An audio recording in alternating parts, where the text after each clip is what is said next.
Hi folks, today I've got an Olight i5 to have a look and talk to you about. Well, I've got a few of them actually knocking around. They're a really popular little torch from Olight. They're certainly well made. I mean, these two here, they're really chunky little things, with them being the brass and the copper variant. So I think they're probably rated more as a little bit of a collector's item perhaps, although they are pretty functional and usable as well, in that they'll operate from a AA battery. Got a lovely little clip on there to hold it, and really simple operation. These have been going for a while now, I think, and they sell really well. The one perhaps criticism I've got of them is that the output is pretty poor really in comparison with some of the other lights that you can get. They're rated at a maximum of 300 lumens with a 3-minute runtime on that, dropping down to 150 lumens for another 25 minutes, and then 30 lumens for 122 minutes. I haven't found them getting that high actually to justify that, to be honest with you, but either way, 300 lumens isn't exactly top ranking nowadays, is it? And that's probably the one thing that puts me off this type of light personally, as opposed to some of the different models that are out there where we can run a 14500 off it instead of a AA. So what's a 14500? That's a 14500.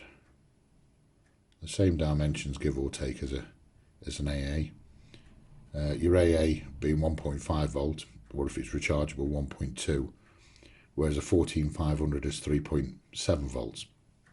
You have to be careful when you've got these things knocking around. I mean, you go and put that in your remote control, you're quite likely going to blow it. And the i5 is rated, and it specifically says in the manual it's only rated for 1.2 or 1.5 volt batteries. So if I get this 14500, get my lovely brand new brass Olight and pop a 14500 in it, the question is, am I going to blow the LED? I hope you weren't thinking I was actually going to risk my copper or brass ones, were you, to do that? No, I'm not. But what I do have is this little sacrificial lamb here. Let's put our 14500 in there. I already know what's going to happen, so I'll talk you through it. It's gone into direct drive mode.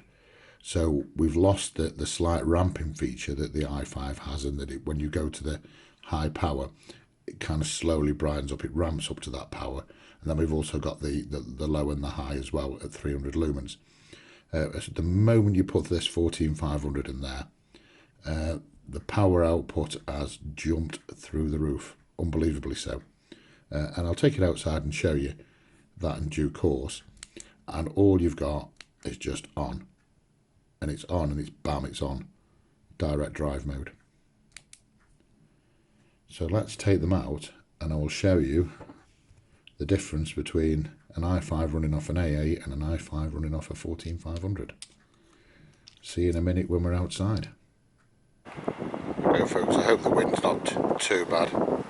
There's our standard i5, and then now our turbocharged version. Standard, turbocharged. Let's just move around and get a little bit of distance on it. So our turbocharged version, standard. That standard's a bit pathetic really, isn't it, in comparison? Okay for close up, but any kind of distance, those trees there, I don't really see much. Turbocharged.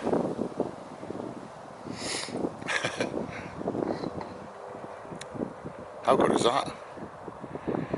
So I'll go and take these dogs for a walk, and and I'll see whether I pop it or not. Speak to you shortly. Hey folks, hopefully I'm out of the wind a little bit here.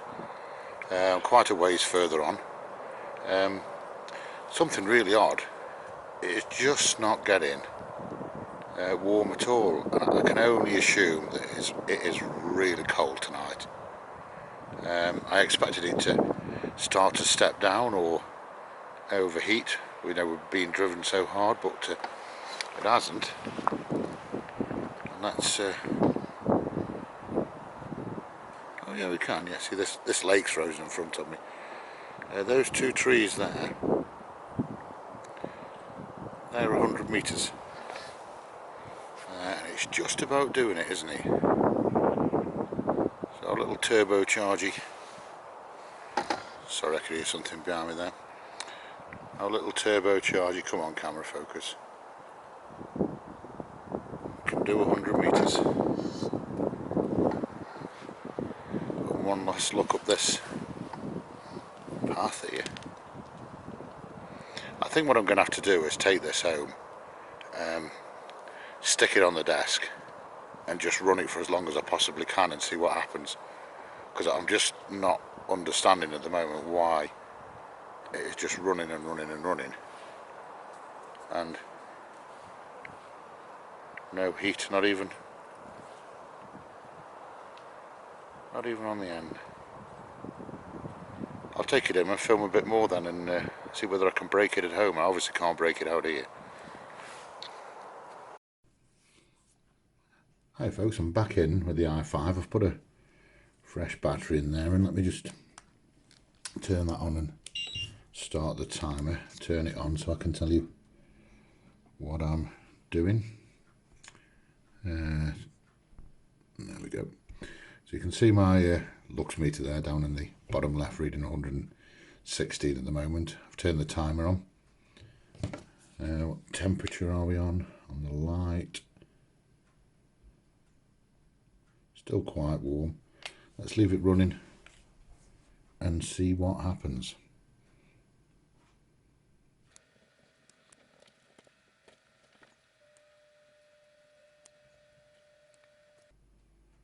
We're just coming up now to 2 minutes.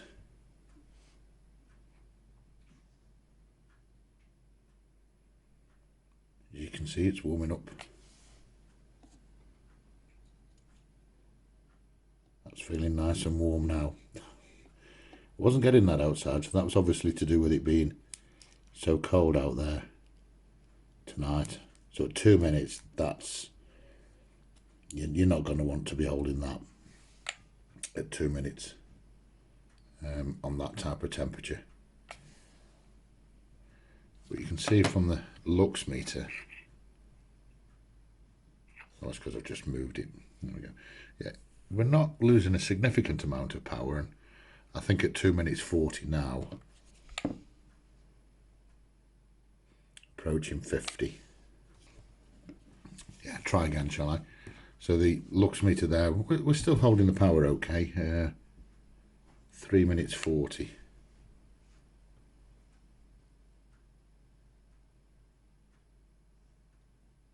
Yeah, that's going to ruin it if I leave it running.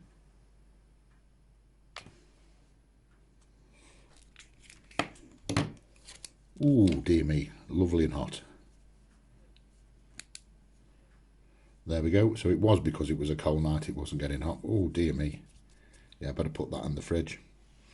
Okay folks, thanks.